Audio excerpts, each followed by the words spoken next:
അപ്പോസ്തല പ്രവൃത്തി 27-ാം അധ്യായം വായിക്കുമ്പോൾ അപ്പോസ്തല നടപടികൾ പുസ്തകം 27-ാമത് അധികാരത്തെ വാസിക്കുമ്പോൾ ഏകദേശം 274 പേർ അടങ്ങുന്ന ഒരു കപ്പൽ യാത്ര ചെയ്യുകയാണ്. 274 പേർ അടങ്ങக்கூடிய കപ്പലിലെ ജനങ്ങൾ പ്രയാണപ്പെട്ടു കൊണ്ടിരുന്നാர்கள். അതിനകത്ത് മുഴുവൻ തടവുകാരായിരുന്നു. അതിൽ മുഴുവതും സോദരം சிறைப்பட்டவர்களாயிருந்தார்கள். അതിൽ കൂട്ടത്തിൽ തടവുകാരനായി அந்த கூட்டத்தில் ஒரு சிறை கைதியாக പൗലോസ് യാത്ര ചെയ്യുകയാണ്. പൗലും അവர்களோடு கூட சேர்ந்து പ്രയാണപ്പെടുகிறார். അനേകം പേര് തെറ്റ് ചെയ്തിട്ട് ജയിലിലായപ്പെട്ടവരാണ്. അനേകർ തവறை ചെയ്ത് சிறைச்சாலை கைதியாய் മാറി ഇരിക്കുന്നു. എന്നാൽ ഒരു തെറ്റും ചെയ്യാതെ ഒരുത്തൻ തടവിലാക്കപ്പെട്ടു. ஆனால் ഒരു തവറുമേ ചെയ്യാமல் கைதியாய் ഒരു നബർ മാറ്റപ്പെട്ടു. ഒരു തെറ്റും ചെയ്യാതെ ബന്ധനത്തിനകത്താക്കപ്പെട്ടു. ഒരു തവറും ചെയ്യാமல் കട്ടുക്കുള്ളായി അകപ്പെട്ടു വിട്ടാർ. ഇന്ന് പകല് இந்த பகலில் നീയും ഒരു തെറ്റ് ചെയ്യാതെയാണോ ബന്ധിക്കപ്പെട്ടത്? നിങ്ങളും ഒരു തവറുമേ ചെയ്യാமல் தான் நீங்கள் കട്ടപ്പെട്ടു വിട്ട് இருக்கிறீர்களா? ഹല്ലേലൂയ. ഹല്ലേലൂയ. വളരെ നിരാശയോടെ പൗലോസ് ഇരിക്കുമ്പോൾ മിகவும் കവലയോട് പൗൽ ഇരിക്കുമ്പോൾ ദൂതൻ പൗലോസിന്റെ അടുക്കൽ ഇറങ്ങി വന്നു. ദൂതൻ പൗലിൻ അരികെ ഇറങ്ങി വന്നാർ. എന്നിട്ട് പറഞ്ഞു, അവർ വന്ന് சொன்னார், ഇത് അപകടമല്ല, ഇത് ആപത്തു അല്ല, ഇത് നിന്റെ അവസരമാണ്, ഇത് ഉനക്കുரிய വായ്പ് എന്ന്. കരങ്ങളെ അടിച്ചു പറഞ്ഞാട്ടെ. കരങ്ങളെ തട്ടി சொல்லுவோம். കഴിഞ്ഞ നാളുകളിൽ ബന്ധനം നിനക്കെതിരെ വന്നത്, கடந்த நாட்களில் கட்டுகள் உங்களுக்கு விரோதமாய் வந்தது, നീ തകർന്നു പോകാൻ വേണ്ടിയിട്ടല്ല, நீங்கள் உடைக்கப்பட அல்ல, നശിച്ചു പോകാൻ വേണ്ടിയിട്ടല്ല, அழிக்கப்பட அல்ல, അത് നിന്റെ അവസരമാണ്, அது உங்களுக்குரிய வாய்ப்பு. ദൂതൻ പൗലോസിനോട് പറഞ്ഞു. ദൂതൻ പൗலை பார்த்து சொன்னார், ഈ കപ്പലിന് വിരോധമായി இந்த കപ്പലുக்கு വിരോധമായി ചില കാറ്റുകൾ അടിക്കും, ചില കാറ്റുകൾ അടിക്കും. കുറെ കാറ്റ് അടിച്ചതിന് ശേഷം, അനേക കാറ്റുകൾ വീശിന പിൻപ്, വടതിക്കാറ്റും തെന്നിക്കാറ്റും ഒക്കെ അടിച്ചു പോയതിനു ശേഷം, അங்கே കൊടിയ കാറ്റും ബലത്ത കാറ്റും വീശിന പിൻപ് ഒരു ഈശാന മൂലം കാറ്റടിക്കും. ഒരു ഈശാന മൂല കാറ്റടിക്കുന്നത്, കപ്പൽ തകരും, കപ്പൽ ഉടയും. Praise the Lord. ഹല്ലേലൂയ. എന്നാൽ നീ കാരണം, ஆனால் உன் மூலமாய் ഇതിനകത്ത് ഒരു വ്യക്തിയുടെ ജീവൻ പോലും അപകടപ്പെടത്തില്ല. இந்த கப்பலில் இருக்கிற ஒரு நபருடைய உயிருக்கும் சேதம் வராது.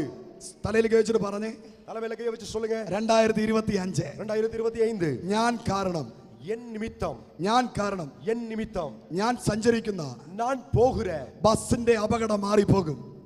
ബസ്സിൻ ആപത്ത് വിലകി പോകും. ഞാൻ സഞ്ചരിക്കുന്ന, ഞാൻ പ്രയാണപ്പെട്ടു പോകുற ട്രെയിനിൻ അപകടത്തിൽ നിന്ന് മാറിപ്പോകും.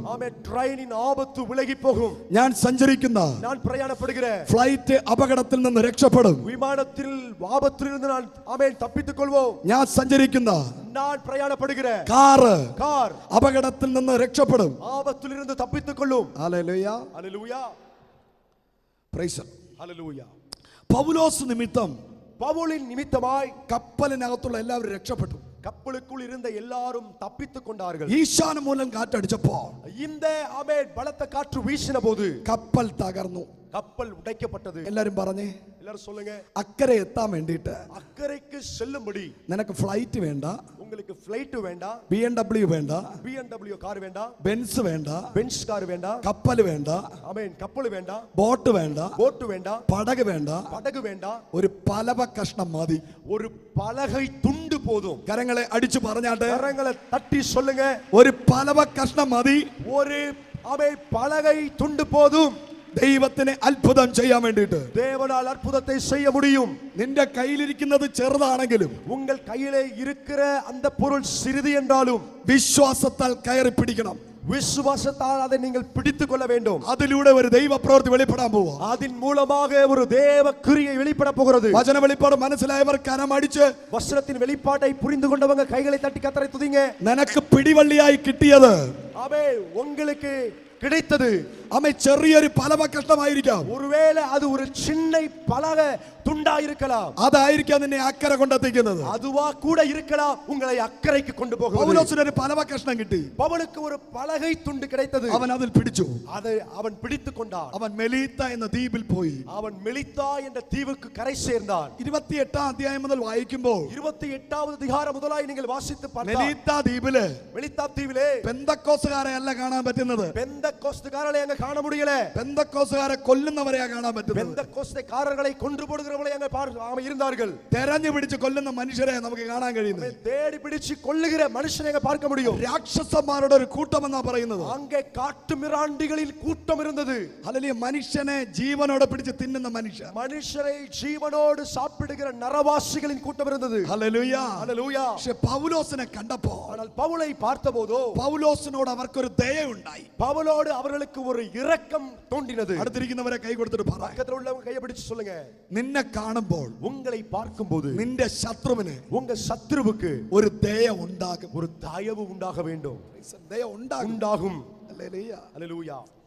ജോസഫ് പൊട്ടക്കുഴിക്കകത്ത് കിടന്നപ്പോ, யோசேப்பு தண்ணீரில்லாத வற்றின கிணத்திலே அவர் விழுந்தபோது ഇട്ട സഹോദരന്മാരിൽ ഒരുത്തന്, அவனை தூக்கி போட்ட சகோதரர்களில் ஒருவனே, ഉപദ്രവിച്ച സഹോദരന്മാരുടെ കൂട്ടത്തിൽ ഒരുത്തന്, அவனை உபத்திரவப்படுத்தின சகோதரர்கள் நடுவில் இருந்த ஒருவன் தான், அந்த ஒருவனை മനസ്സിലൊരു മാറ്റമുണ്ടായി. அவனுக்குள்ள ஒரு மாற்றம் உண்டானது. ഹല്ലേലൂയ. ഹല്ലേലൂയ. കരമുയർത്തി ദൈവത്തെ സ്തുതിച്ച്, കരങ്ങളെ ഉയർത്തി ദേവനെ തുതിപ്പോ. ഹല്ലേലൂയ. ഹല്ലേലൂയ. നിന്നെ കുറിച്ചൊരു ദയ ഉണ്ടാകും. உங்களை குறித்து ஒரு தயவு இரக்கம் உண்டாகும். പൗലോസിന്, பவுலுக்கு തീ കായാനുള്ള എല്ലാ ക്രമീകരണങ്ങളും അവർ ചെയ്തു കൊടുത്തു. ஆமென். அங்கே ஆமென். அல்லேலூயா. அக்கினியை போட்டு எரிக்கக்கூடிய எல்லா காரியங்களும் அங்கே செய்தார்கள். விறகுகளை കാരണം ഒരു രാത്രി മുഴുവനും അവൻ സമുദ്രത്തിനകത്ത് കിടന്നിട്ടാ വരുന്നേ. ஆமென். ஒரு இரவு முழுவதும் அவன் கடலிலே கடந்துதான் வருகிறான். ഹല്ലേലൂയ. ஹல்லேலூயா. നല്ല തണുത്ത് വിറച്ച പൗലോസ് വരുന്നേ. ஆமென். நல்ல குளிரிலே ஆமென் நடுநடுங்கி கொண்டுதான் இந்த ஆமென் பவுல் இருக்கிறார். ഇതിൽ നിന്ന് രക്ഷപ്പെടാൻ വേണ്ടിയിട്ട് இதிலிருந்து அவன் தப்பித்துக் கொள்ள ആ ജനം കുറെ വിറകെടുത്ത് കത്തിച്ചു.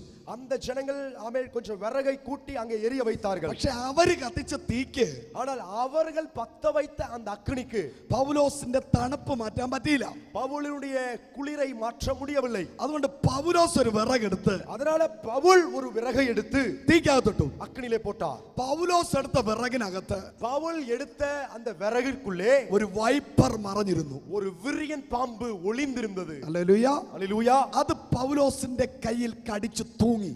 அது பவுலுடைய கையை கடித்து கவ்வி தொங்கினது. Praise the Lord. ஹல்லேலூயா. ദൈവ പൈതലേ, தேவ பிள்ளைகளே, 2024 ഫുള്ള് முழுவதும் നീ നടന്നത്, நீங்கள் நடந்தது ഈ വൈപ്പറിനെയും കെട്ടിത്തൂക്കിയിട്ടോണ്ടാ നടന്നത്. ஆமே இந்த விரியன் பாம்பையும் கவி கொண்டுதான் நீங்கள் ஆமே கடித்து தொங்க அந்த அனுபவத்தில் தான் நடந்தீர்கள். Praise the Lord. ஹல்லேலூயா. മനസ്സിലായോ? உங்களுக்கு புரிந்ததா? പൗലോസിന്റെ കയ്യിൽ പറ്റിയതുപോലെ ஆமே பவுலின் கையிலே கவ்வி பிடித்திருந்தது போல ചില അപകടങ്ങൾ നിന്റെ കൈക്ക് തൂങ്ങി.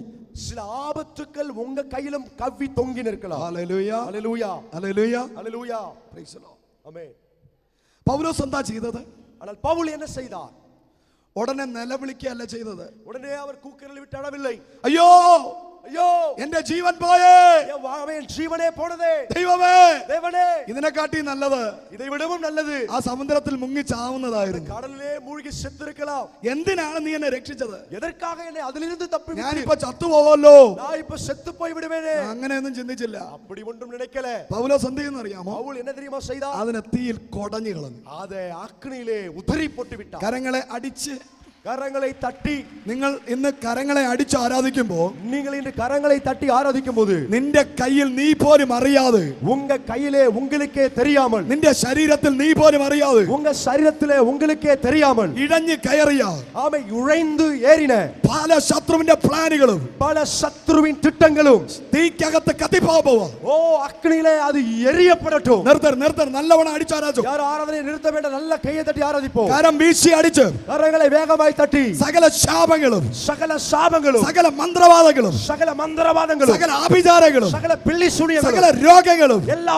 வியாதிகளும், എല്ലാ തോൽവികളും எல்லா ஆமை கல்லுகளும் ഈ വിശുദ്ധ ദിവസം இந்த பரிசுத்த நாளிலே കരമടിച്ച് ആരാധിക്കുമ്പോ, கரங்களை தட்டி ஆராதிக்கும் போது ആ വൈപ്പർ തീക്കകത്ത് കത്തിപ്പോയതുപോലെ, அந்த உரியன் பாம்பு அக்கினியிலே பட்டு எரிந்து போனது போல ഇപ്പോ இப்பொழுதே കത്തിപ്പോകുന്നു. அது எரிகிறது. Receive the fire. அக்கினியை பெற்றுக்கொள்ளுங்க. കതട எரியட்டும், எரியட்டும், எரியட்டும். നിന്റെ ശത്രുവിനെ എരിക്കുന്ന തീ உங்க சத்துருவை எரித்து போடுகிற அக்கினி ഇപ്പൊ കത്തുന്നു. இப்பொழுதே எரிகிறது. നാളെയല്ല, ജീസസ് നാളെയല്ല, നാളെയല്ല, ഇപ്പോൾ ഈ പകൽ ഇപ്പോഴേ നിന്റെ ഭാവിക്ക് വിരോധമായി, എതിർകാലத்துக்கு വിരോധമായി, നിന്റെ ഫ്യൂച്ചറിന് വിരോധമായി, ഫ്യൂച്ചർക്ക് വിരോധമായി, നിന്റെ ഉയർച്ചയ്ക്ക് വിരോധമായി, ഉയർവയ്ക്ക് വിരോധമായി എഴുന്നേറ്റ് നിൽക്കുന്ന എലമ്പി നിൽക്കുന്ന സകല ശത്രുവിന്റെ പ്ലാനുകളെ സകല ശത്രുവിൻ തിട്ടങ്ങളെയും കത്തിച്ചു കളയുന്ന എരിത്തു പോടുകിற അഭിഷേകം ഒരു അഭിഷേകം പ്രവചനം பெற்றுக்கொள்ளுவோம். Hallelujah, hallelujah.